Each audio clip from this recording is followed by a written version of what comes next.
حضور صلی اللہ علیہ وسلم کا ارشاد ہے، من حج للہ فلم یرفس ولم یفسق رجع کیوم ولدتہ امہ، او کما قال علیہ الصلاۃ والسلام۔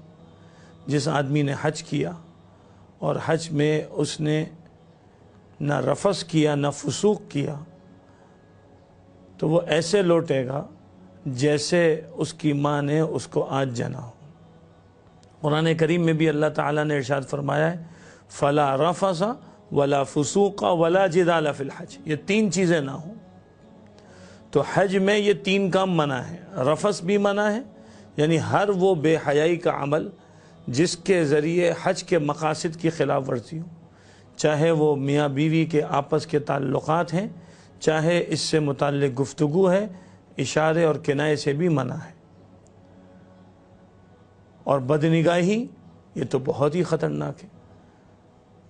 شیخ العرب والعجم حضرت مولانا حکیم محمد اختر صاحب رحمۃ اللہ علیہ فرماتے تھے کہ حرمین شریفین کا جو سفر ہے یہ ایک عاشقانہ سفر ہے، اور عاشق جب اس سفر میں جاتا ہے تو اللہ سے لو لگاتا ہے، محبوب حقیقی سے لو لگاتا ہے۔ بد نگاہی کر کے تم اپنے آپ کو گناہ کا مرتکب نہ بناؤ۔ تو نگاہوں کی حفاظت، اور یہ وہ گناہ ہے جو بار بار ہوتا رہتا ہے، انسان کو اندازہ ہی نہیں ہوتا کہ میں کیا کر رہا ہوں۔ تو ہر قسم کے رفث سے بچنا ہے۔ اور اسی طرح دوسری چیز ہے فسوق۔ فسوق کیا ہے؟ خروج کے معنی میں، چوہے کو عربی زبان میں فاسق کہتے ہیں، نکل جانا، یعنی جو شریعت نے حدود متعین کی ہیں ان حدود سے نکل جانا۔ فسوق کا لفظ یہ عام ہے، اس اعتبار سے سارے گناہ شامل ہیں، لیکن ایک تفسیر جو حضرت عبداللہ بن عمر رضی اللہ عنہ سے منقول ہے اس کے مطابق ان تمام محظورات سے بچنا، ان تمام ممنوعات سے بچنا جو حج میں نہیں ہونے چاہیے، تو اس کا خیال رکھنا ہے، جس کی وجہ سے کبھی صدقہ لازم ہو جاتا ہے اور کبھی دم لازم آ جاتا ہے۔ تو ہر قسم کی نافرمانی سے بچنا ہے، اور وہ تو جگہ ہی ایسی ہے جہاں گناہ سے بچا جائے۔ وہاں ایک عبادت کا ثواب جہاں لاکھوں میں ہے تو گناہ کا جو بدلہ ہوگا وہ بھی لاکھوں میں چلا جائے۔ تو اس سے انسان کو احتیاط کرنے کی ضرورت ہے۔ اور تیسری چیز فرمائی ہے جو قرآن کریم میں ہے، وہ ہے ولا جدال فی الحج، جھگڑے سے بچنا۔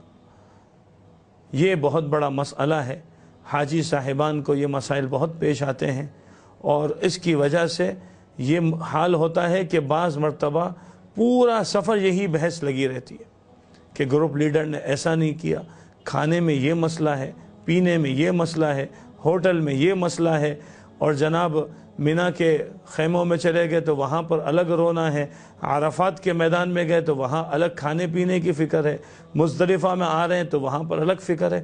یہ تو عاشقانہ سفر ہے، یہاں کیسا جھگڑا؟ یہاں تو ایسے بن جائیں کالمیت بید الغسال، مردہ بدست زندہ، جیسے گروپ لیڈر لے کر چلتے رہے۔ جھگڑا نہیں کرنا، یہ تربیت کی جگہ ہے، تربیت گاہ ہے، ہم نے اپنی تربیت کرنی ہے، جھگڑے سے بچانا ہے۔ روزے کے متعلق کیا فرمایا کہ جب آدمی روزے سے ہو اور کوئی اس سے بحث کرے تو کیا کہے؟ انی صائم، میں روزے سے ہوں۔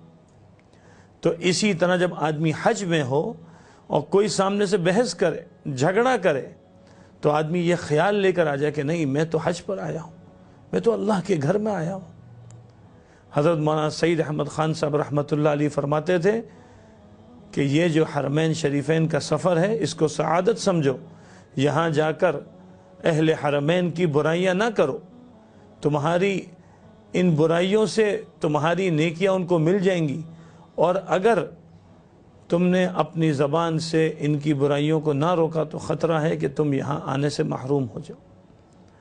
تو اللہ تعالیٰ نے ہمیں یہ جو سفر، حج کا سفر عطا فرمایا ہے، جو لوگ جا رہے ہیں، جو جانے کا ارادہ رکھتے ہیں اور جو جا چکے ہیں، وہ سارے کے سارے اس بات کا خیال رکھیں کہ اس سفر کو قیمتی بنا کے لے کر آئیں اور حج مبرور کر کے آئیں، جس کا بدلہ کیا ہے؟